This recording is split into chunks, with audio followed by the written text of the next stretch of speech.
तो ईरान ने अमेरिका को झुका दिया। जी हां, ऐसा ही लगता है। हमला हुआ, वहां पर भी अमेरिका को झुकना पड़ा। बातचीत के टेबल पर आए, वहां भी अमेरिका झुकता हुआ दिखाई दे रहा है।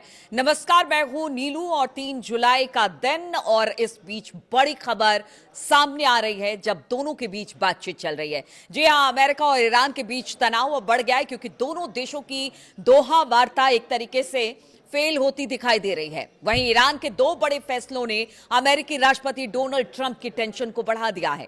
पहला फैसला हॉर्मुज स्ट्रेट को लेकर है, जिसके तहत ईरान ने घोषणा की कि हॉर्मुज स्ट्रेट ऑयल शिपिंग के लिए सिर्फ 60 दिनों तक मुफ्त होगा और 60 दिन बाद हॉर्मुज से गुजरने वाले जहाजों से सर्विस टैक्स वसूला जाएगा। वहीं समुद्री जहाजों को ईरान के द्वारा तय किए गए रास्ते से ही गुजरना होगा। दूसरा फैसला परमाणु कार्यक्रम को लेकर है, जिसके तहत ईरान ने अमेरिका के साथ परमाणु समझौता करने से इनकार कर दिया है। ईरान और अमेरिका के बीच हॉर्मुज स्ट्रेट से टोल वसूलने पर पेच बिल्कुल फंसता नजर आ रहा है। अमेरिका और ओमान मिलकर ईरान को राजी करने की कोशिश लगातार कर रहे हैं ताकि वो हॉर्मुज से गुजरने वाले जहाजों से टोल वसूलने की मांग को छोड़ दे। बदले में अमेरिका में पड़े ईरान के प्रतिबंधित अरबों डॉलर की रकम उन्हें देने का ऑफर तक अमेरिका की तरफ से दिया गया है, लेकिन ईरान ने यह ऑफर ठुकरा दिया है और ईरान का कहना है कि वो हॉर्मुज में टैक्स की वसूली करेगा और टोल ना देने वाले जहाजों के खिलाफ कार्रवाई भी करेगा। ईरान का लक्ष्य टोल के रूप में सालाना लगभग 40 बिलियन डॉलर कमाना है, जबकि अमेरिका और गल्फ के देश इसके खिलाफ बिल्कुल नजर आ रहे हैं। क्योंकि आप सोचिए कि अगर ईरान टोल लेता है तो 40 बिलियन डॉलर कम नहीं होते ईरानी अर्थव्यवस्था के लिए, इसलिए ईरान इसको लॉन्ग टर्म में देख रहा है। इसलिए किसी भी तरह के अमेरिका के कह सकते हैं कि लालच देने के बावजूद भी वो उनके ट्रैप में फंसता दिखाई नहीं दे रहा है और यही वजह है कि उसका कहना है कि मैं तो यहां से टोल लूंगा। अब इसे लेकर अमेरिका और गल्फ के देश इसके खिलाफ है।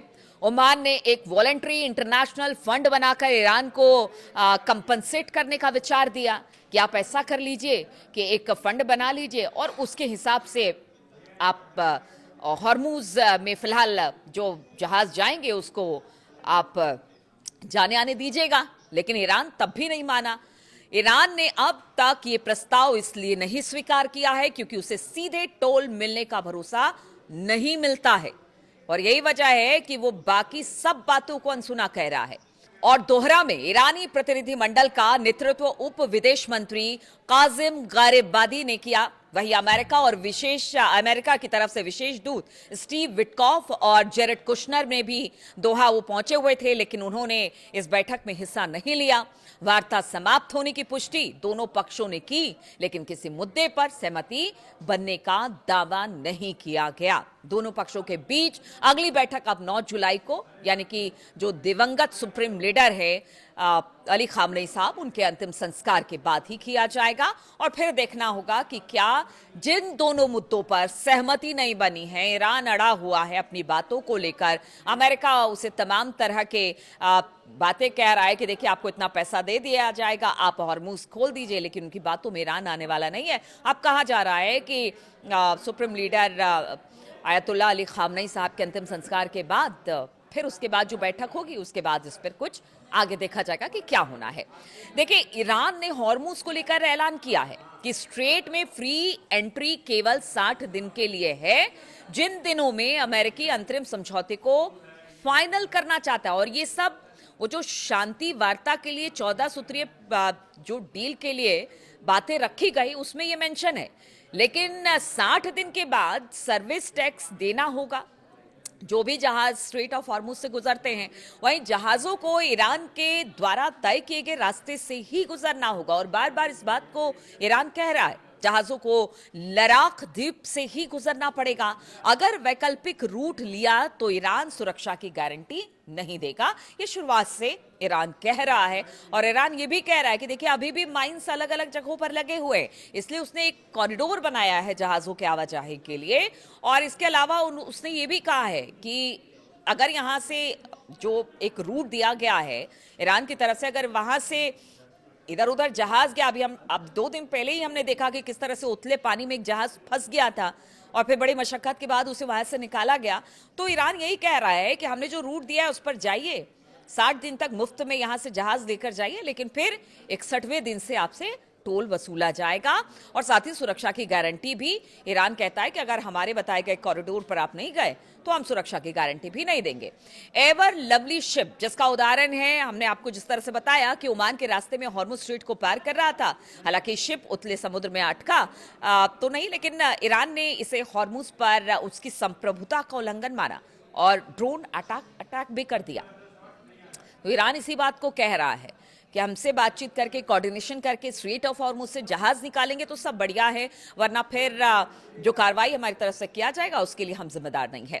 ईरान के डिप्टी विदेश मंत्री ने फिर कहा कि हॉर्मुज स्ट्रेट ईरान के कंट्रोल में है, अमेरिका की सेंटकॉम का इस पर कोई कंट्रोल नहीं है, यानी अमेरिकी सेना का हॉर्मुज के मामले में कोई दखल नहीं है। ऐसे में हॉर्मुज स्ट्रेट में ईरान पर निर्भरता जहाजों की मजबूरी है, क्योंकि अगर ईरान के रूट से नहीं गुजरे तो रास्ते में फंस सकते हैं और ईरान हमला भी कर सकता है।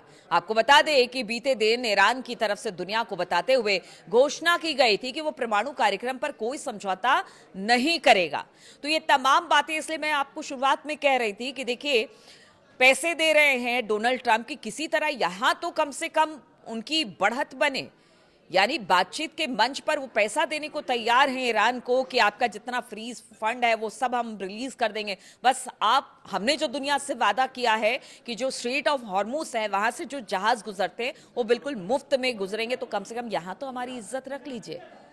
मतलब हर फ्रंट पर अगर अमेरिका को मुंह की खानी पड़ रही है तो कहीं ना कहीं उसके लिए फजीहत की बात तो है। इसलिए बताया जा रहा है कि जो 2 समझौते थे परमाणु और स्ट्रेट ऑफ हॉर्मुज को लेकर, उस पर तो पहले दौर की जो बातचीत है वो डिरेल होती दिखाई दे रही है।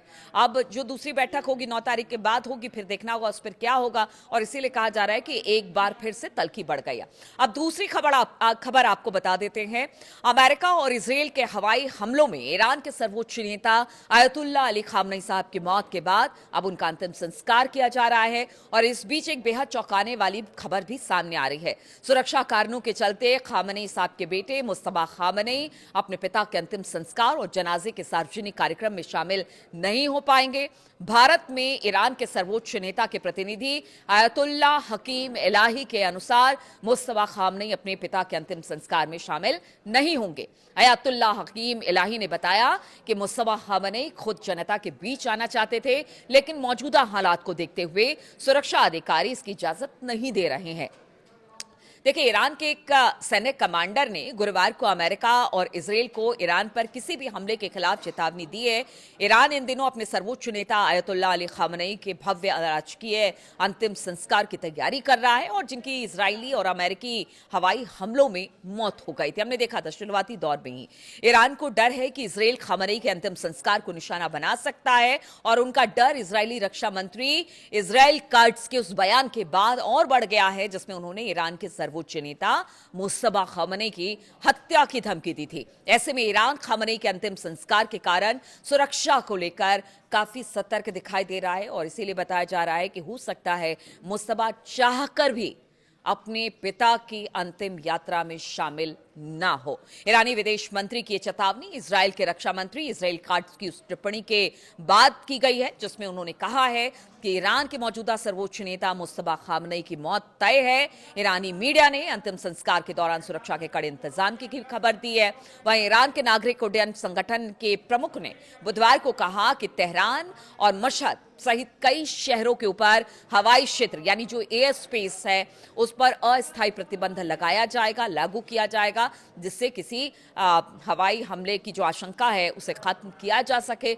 हम आपको बता दें कि आयतुल्लाह अली खामनेई साहब के अंतिम यात्रा में सुपुर्द खाक के मौके पर अलग अलग जगहों पर जिस तरह से लोग इकट्ठा होंगे उसको लेकर एक बड़े इंतजाम किए गए हैं, और कई देशों के राजनयिक यहाँ पर पहुंच रहे हैं। साथ ही साथ 2 करोड़ लोगों के यहाँ पर आने की उम्मीद है। ऐसे में अगर इजराइल और अमेरिका की तरफ से हमला होता है तो इसके लिए ईरान भी तैयार है। चेतावनी निशानी इसराइल को भी दे दी गई है, अमेरिका को भी दे दी गई है, लेकिन मुझे लगता है कि अमेरिका तो इस तरह की गलती नहीं करेगा। इसराइल का कुछ नहीं कहा जा सकता है और इसीलिए ईरान पूरी तरह से तैयार है।